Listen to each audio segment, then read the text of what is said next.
Hello friends, welcome to पास करो test. आज हम करेंगे रीजनिंग यानी तर्क शक्ति की प्रैक्टिस। और वीडियो को लाइक एंड शेयर कर दीजिए, साथ ही चैनल को सब्सक्राइब कर लीजिए ताकि हम आपके लिए और भी ऐसे यूज़फुल और इम्पोर्टेंट वीडियोस ला सकें। तो आज का हमारा पहला क्वेश्चन है कि हमें ये जो एक डायग्राम दिया हुआ है इसको कंप्लीट करना है और नीचे जो डायग्राम्स दिए गए हैं इन ऑप्शंस में से चुनना है कि कौन सा इनमें इस जगह पर फिट आएगा। तो ये हमारे ऑप्शंस हैं ए, बी, सी और डी। तो इनको एक नज़र देखने पर ही, विजुअली देखने पर ही हमें पता चल रहा है कि ये वाला हिस्सा इस तरह से जो इसको कंप्लीट करेगा वो मिसिंग है। तो ये वाला कौन सा है? Option B. ऑप्शन बी इसका करेक्ट आंसर होगा। नेक्स्ट है, उस आकृति को ढूंढिए जो अपने आकृति समूह से संबंधित नहीं है। इनमें से कौन सी एक आकृति है जो बाकियों से अलग है, इस ग्रुप से बिलोंग नहीं करती है? और वो है ऑप्शन बी। ऑप्शन बी क्यों होगी?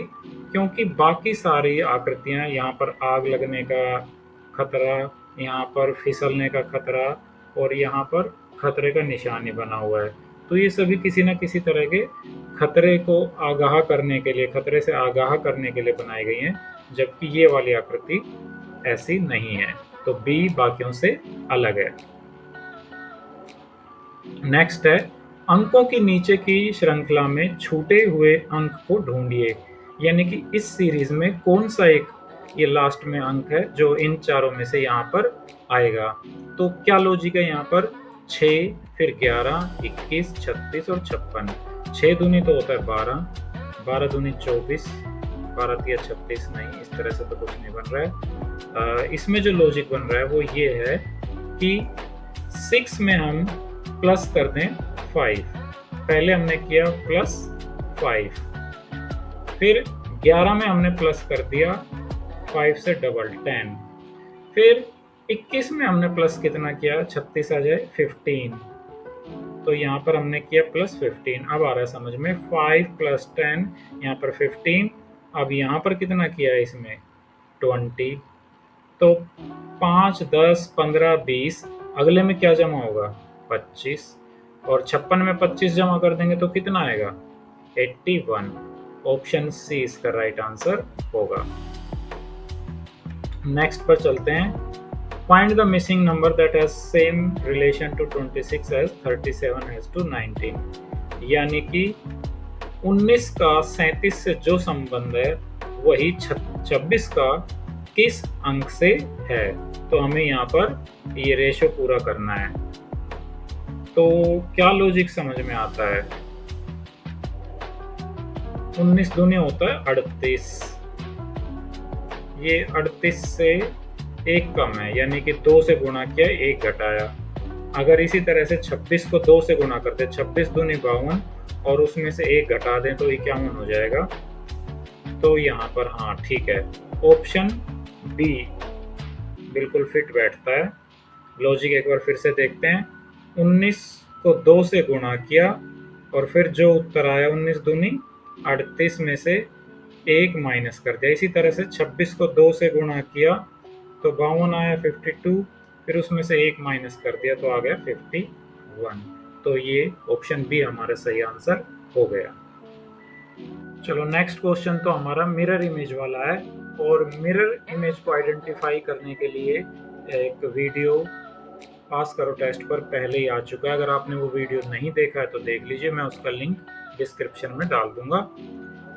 यदि आकृति X को दर्पण में देखा जाए तो उसका प्रतिबिंब दी गई 4 आकृतियों A, B, C तथा D में से किस एक के समान होगा। इसकी हमें मिरर इमेज ढूंढनी है, कौन सी बनेगी। ये हमारी आकृति है। तो मिरर इमेज में क्या होता है, चीजें लेफ्ट से राइट, राइट से लेफ्ट पहुंच जाती हैं। तो ये ट्रायंगल इस तरफ है, ये इसके दूसरी साइड में चली जानी चाहिए। यानी कि अब ये ट्रायंगल नीचे थी तो ऑप्शन बी में भी है, डी में तो देखो ये डॉट इस तरफ आ गई तो डी नहीं होगा, ए और डी को तो हटा दो, ए और डी नहीं होंगे बी में। और अब इसमें देखते हैं यहाँ पर, हाँ ये भी हमारा बी भी नहीं होगा इसका आंसर, क्योंकि बी में देखो नीचे वाले हिस्से में ये डॉट अपनी जगह से नहीं हटी, जबकि ट्रायंगल आ गई है और वो भी पलट गई है, तो ट्रायंगल भी नहीं होगी, ये वाला भी नहीं होगा। इसमें हमारा ऑप्शन सी जो है, ऑप्शन सी को देखो, ये बिल्कुल सेम होगा कि डॉट और ट्रायंगल दोनों जो चीज़ें हैं वो अपनी अपनी जगह से मूव कर गई हैं, left to right, right to left. तो ऑप्शन सी हमारा इसका सही आंसर होगा।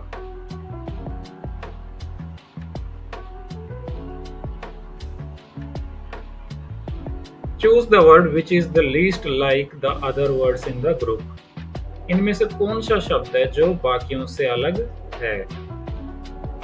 पिक्चर, पोस्टर, बुक और सीनरी। तो यहाँ पर पिक्चर, पोस्टर, सीनरी, ये तो एक इस तरह की चीज हो गई, दीवार पे लगाने वाली, चिपकाने वाली, टांगने वाली। और बुक, बुक ऐसी है जिसको हम पढ़ते हैं, वो दीवारों पर नहीं चिपकाई जाती है, तो बुक अलग लग रही है। बुक जो है ये ऑप्शन सी हमारा सही आंसर हो जाएगा। अब है वेन डायग्राम का क्वेश्चन आ गया है। नीचे दिए गए चित्र में कौन सा चित्र यात्री, रेलगाड़ी तथा बस के संबंध को उत्तम रूप से दर्शाता है? यहाँ पर ये 4 आकृतियां दी गई हैं, इनमें से कौन सा है जो यात्री, रेलगाड़ी और बस को? तो भैया यात्री, रेलगाड़ी, बस, क्या इनमें कोई संबंध नहीं है? ये हमारा नहीं होगा। यात्री, रेलगाड़ी, बस, नहीं, ये भी कोई संबंध इनमें नहीं होता। और यात्री, रेलगाड़ी, बस, यहाँ पर भी ये भी नहीं होगा। देखो ये वाला इसका सही उत्तर लग रहा है।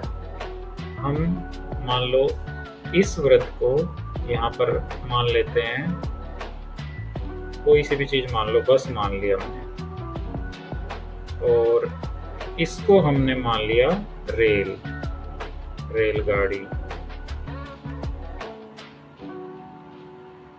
और ये कौन हो गए? यात्री। तो यहाँ पर लॉजिक फिट बैठता है कि ये वाले कौन है? ये हैं रेलगाड़ी के यात्री, जो दोनों में कॉमन है। ये वाले कौन है? ये हैं बस के यात्री। और ये कौन है? ये मेट्रो के, साइकिल के, हवाई जहाज के, किसी भी चीज के, ये वो यात्री हैं। तो ये वाला जो वेन डायग्राम है ये इस संबंध को सही तरीके से दर्शाता है। ऑप्शन सी हमारा राइट आंसर होगा।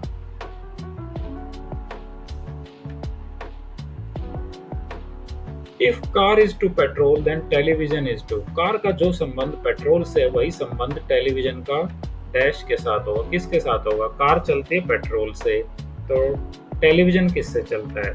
टेलीविजन चलता है इलेक्ट्रिसिटी से, तो ऑप्शन डी इलेक्ट्रिसिटी इसका सही आंसर होगा। Which figure among the 4 figures A, B, C and D would replace the question mark in figure X? A, B, C, D में से कौन सी फिगर X को रिप्लेस करेगी, X के स्थान पर आएगी? चलो ऑप्शंस देखते हैं। ये है हमारी आकृति और ये हिस्सा इसका मिसिंग है। अब नीचे इनमें से कौन सा हिस्सा यहाँ पर फिट आएगा? तो ये दोनों आमने सामने के एक जैसे से दिखते हैं लेकिन ऑपोजिट डायरेक्शन में, तो इस जैसा ही लेकिन ऑपोजिट डायरेक्शन में इनमें से कौन सी फिगर होगी? इनमें से ये देखो, ये तो नीचे की तरफ मुड़ा हुआ है, ये यहाँ पर नहीं आएगा। ये भी नीचे की तरफ मुड़ा हुआ, दूसरी तरफ घूमा हुआ है, और ये है, लेकिन इसका भी मुंह, ये जो जैसे वो नहीं होती मछली की पीछे की पूंछ जो होती है, वो ये दिख रही है ऐसी, और ये ऊपर भी सेम है, लेकिन ये तो ऑपोजिट में होने चाहिए जैसे ये वाले हैं, तो ये भी नहीं होगा। ऑप्शन ए लग रहा है कि यहाँ पर आकर, और जैसे ये है इसके मिरर इमेज की तरह से ये ऑप्शन ए दिखाई देगा, तो ऑप्शन ए इसका सही आंसर लगता है। A class of boys stands in a single line One boy is 19th in order from both the ends. How many boys are there in the class? एक कक्षा के बालक सीधी लाइन में खड़े हैं, उनमें से एक लड़का लाइन के दोनों सिरों से 19वें स्थान पर खड़ा है। बताइए कक्षा में कितने लड़के हैं। यानी कि जैसे अगर मान लो लाइन इधर से बनाए तो भी वो 19वें नंबर पे है, और अगर इधर से लाइन में गिनना शुरू करें तो यहाँ से भी वो 19वें नंबर पर है। तो वो बच्चा कौन से स्थान पर होगा? तो देखो इसका हम कैसे सोल्व करते हैं इसको। दोनों तरफ से वो 19वें नंबर पर आ रहा है, यानी कि 18 उसके इधर हैं, तभी तो ये 19वां हुआ। 18 उसके इधर हैं, तो 18 तो बच्चे इधर खड़े हैं ये वाले, और 18 बच्चे खड़े हैं इधर, और एक ये बच्चा 19वां जो है वो खुद है। तो 18 और 18 36 और एक 37। 37 हमारा ऑप्शन में भी है। हमने अभी ऑप्शन नहीं देखे थे, बस यहाँ पर सोल्व करना शुरू किया था। 37 ऑप्शन में भी है, तो 37 इसका सही आंसर हो जाएगा।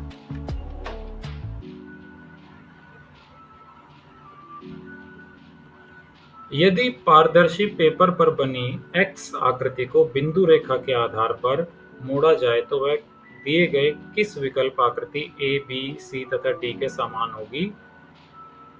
ये हमारी आकृति है, और यहाँ से ऐसे इसको बीच में से ऐसे, जैसे ये बिंदु वाली लाइन बनी हुई है, इससे इसको मोड़ दिया जाए तो ये कैसी दिखाई देगी? इनमें से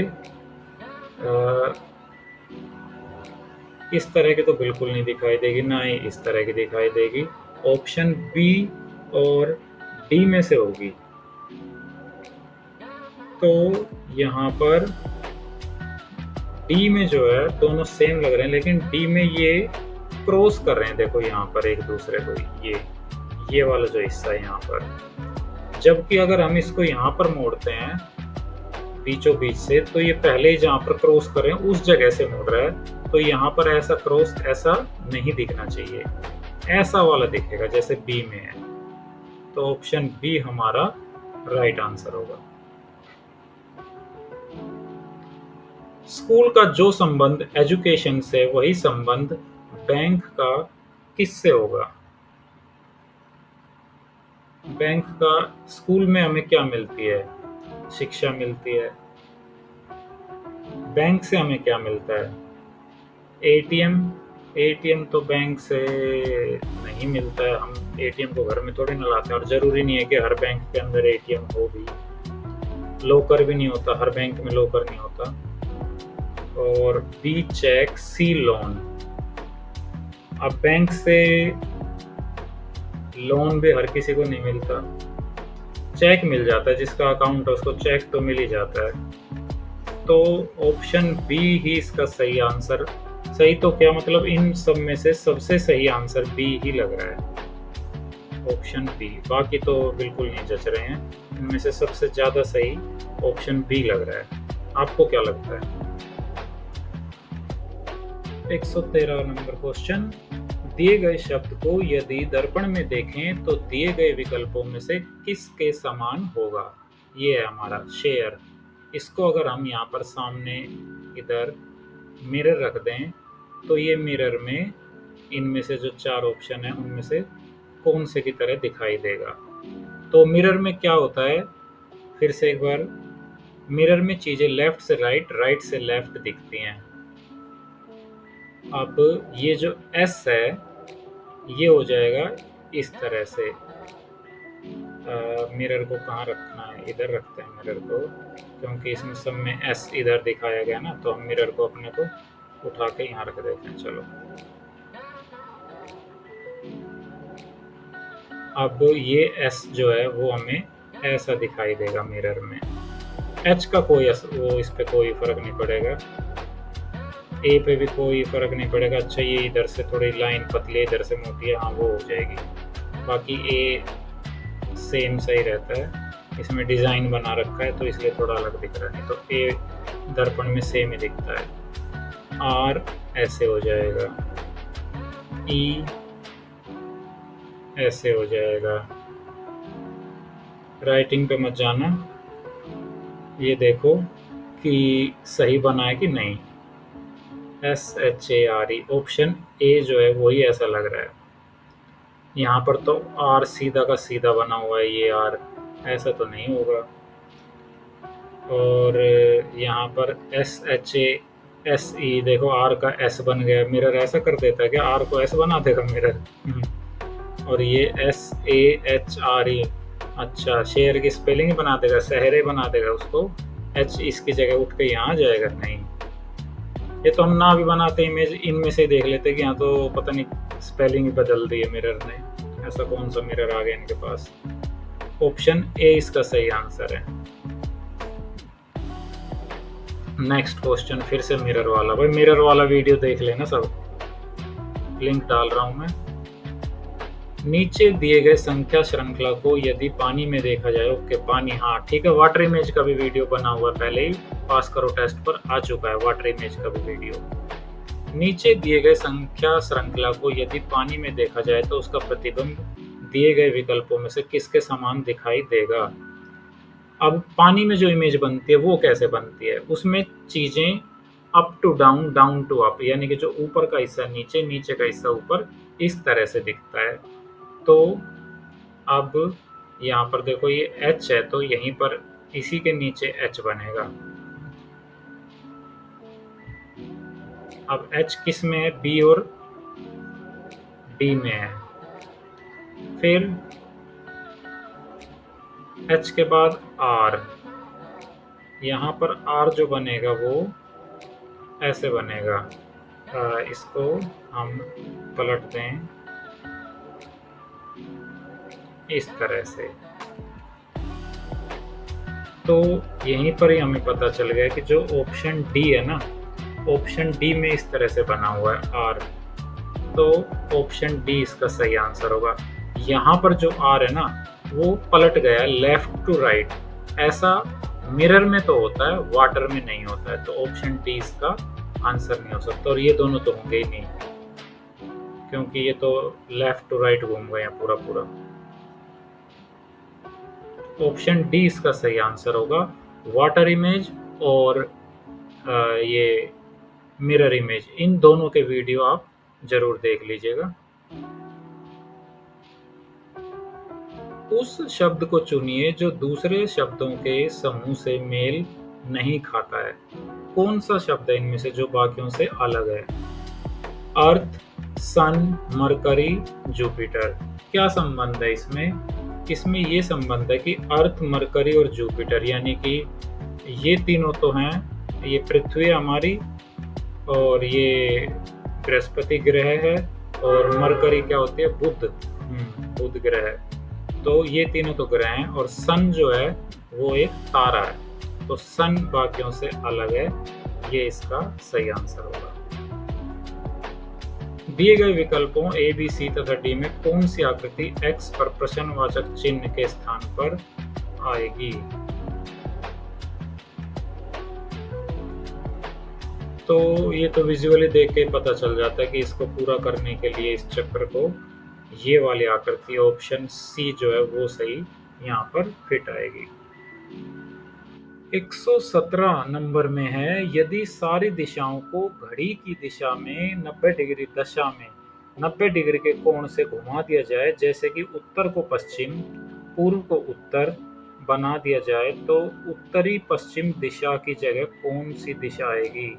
दिशा का तो पता नहीं, चक्कर आ जाएंगे। बना के देखते हैं इसको। इस तरह के क्वेश्चन में यही बेस्ट है, बना के देखो अच्छे से। और ये तो हम बना रहे हैं असली वाला कि असल में कहाँ पर होती हैं, उत्तर पश्चिम, और वो भी बना देते हैं साथ में जो बीच में रहती हैं इनके। और अब मैं रिस्क नहीं ले रहा हूँ कि उससे पेन से स्क्रीन पर लिखूँ, वो टेढ़ी मेढ़ी बन जाती है और अलग ही दिशाएं वैसी हो जाती। तो अब इनके नाम लिख देते हैं, थोड़ा टाइम लगेगा इस क्वेश्चन में। मानचित्र में ऊपर होती है उत्तर दिशा, नीचे होती है उत्तर के सामने दक्षिण दिशा, यहाँ पर हो जाएगी होती है पश्चिम, और यहाँ पर होती है पूर्व। अब इनके बीच के हैं उनको आप समझ लो कि ये हो गया उत्तर पूर्व, ये हो गया उत्तर पश्चिम। अब वो कह रहे हैं कि घड़ी की दिशा में घड़ी कैसे घूमती है, ऐसे घूमती है घड़ी, इस तरह से।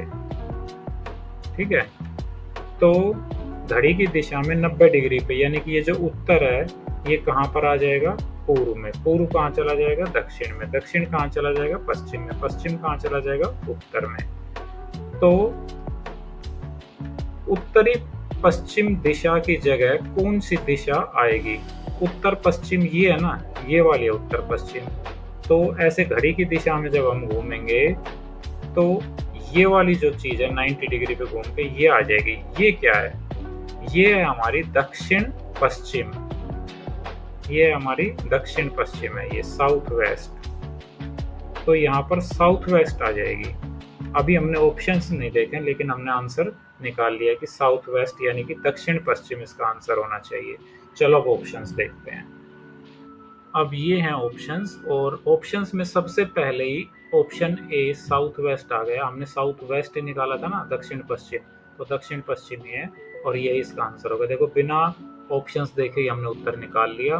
क्वेश्चन बड़ा बढ़िया था, मजेदार था, चैलेंजिंग था।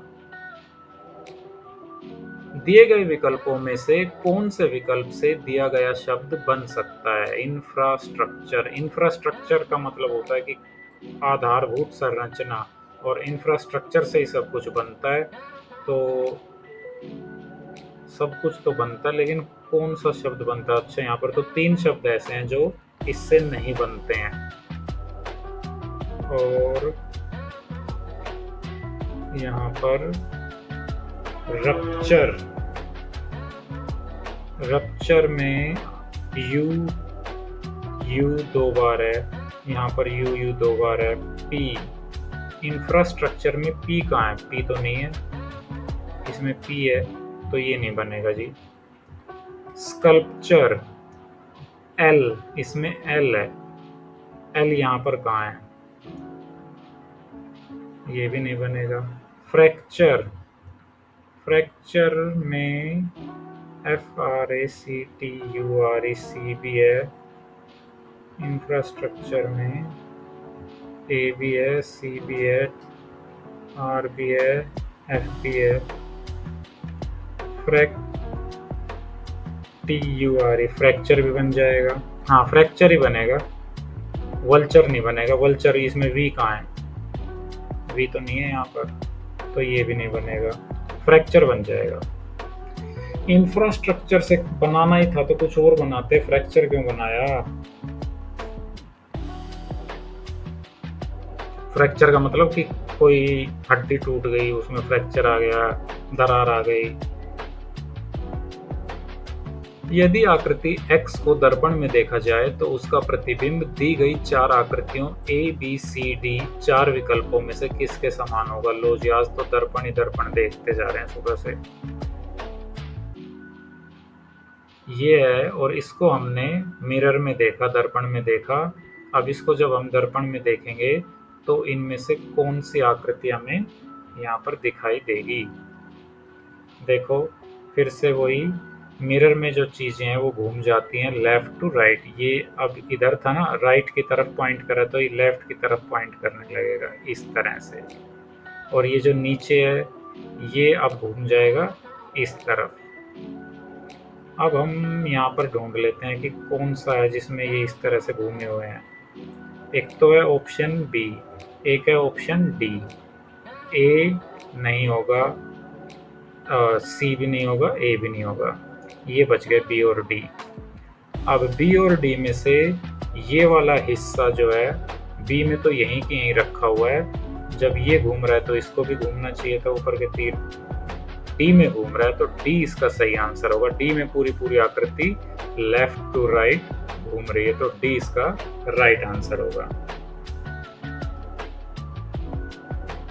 120, उस शब्द को चुनिए जो दूसरे शब्दों के समूह से मेल नहीं खाता है। स्टूडेंट, लॉयर, मैकेनिक और इंजीनियर, इनमें से कौन सा है जो बाकियों से मेल नहीं खाता है? तो इसमें स्टूडेंट स्टूडेंट जो है वो बाकियों से अलग है। वो क्यों अलग है? क्योंकि स्टूडेंट तो अभी सीख रहा है, सीखने के बाद वो बनेगा। लॉयर भी बन सकता है, इंजीनियर भी बन सकता है, मैकेनिक भी बन सकता है। तो स्टूडेंट इनसे अलग है। तो ये अब आज के हमारे 20 क्वेश्चन हो गए। ज़्यादा लंबा वीडियो को नहीं बनाएंगे। तो आज के 20 क्वेश्चंस करने में बड़ा ही मज़ा आया, चैलेंजिंग थे। और वो जो डायरेक्शन वाला था, मिरर इमेज के थे, सारे क्वेश्चंस बढ़िया थे और अच्छी हमारी प्रैक्टिस हुई आज। रीजनिंग में यही है कि हम जितने ज़्यादा पैटर्न्स ढूंढेंगे, जितने ज़्यादा हम तरह तरह के क्वेश्चंस अटेम्प्ट करेंगे, तो जब एक्चुअल एग्ज़ाम में हम बैठेंगे ना, तो हम इन पैटर्न्स को रिकॉल करेंगे, हमारे मन में आएंगे कि अच्छा ये भी हो सकता है, ये भी हो सकता है। हमारा दिमाग इन चीज़ों की जब पहले प्रैक्टिस कर चुका होगा, तो एक्चुअल एग्ज़ाम में वो आंसर आसानी से ढूंढ पाएगा। तो पास करो टेस्ट पर हम आपके लिए इसी तरह के यूज़फुल यानी कि उपयोगी और इम्पोर्टेंट वीडियोस लेके आ रहे हैं। ये जितने भी क्वेश्चंस हैं ना, ये सारे किसी न किसी एग्ज़ाम में आए। हम एग्ज़ाम्स के ही पुराने क्वेश्चन पेपर उन्हीं से ही लेते हैं और आगे भी इस तरह के क्वेश्चंस को एग्ज़ाम में आने की संभावना रहती है। तो पास करो टेस्ट पर इसी तरह के वीडियोस देखने के लिए आप पास करो टेस्ट को सब्सक्राइब कर लीजिए। अगर आपको ये वीडियो पसंद आता है तो लाइक कर दीजिए और साथ में वीडियोस के लिंक अपने फ्रेंड्स के साथ अपने सर्कल में शेयर कीजिए, ताकि बाकी लोग भी इसका फ़ायदा उठा सकें और हमें भी वीडियो बनाने के लिए मोटिवेशन मिलती रहे। तो एक बार फिर से thanks for watching this video. Like कीजिए, शेयर कीजिए, सब्सक्राइब कीजिए। पास करो टेस्ट।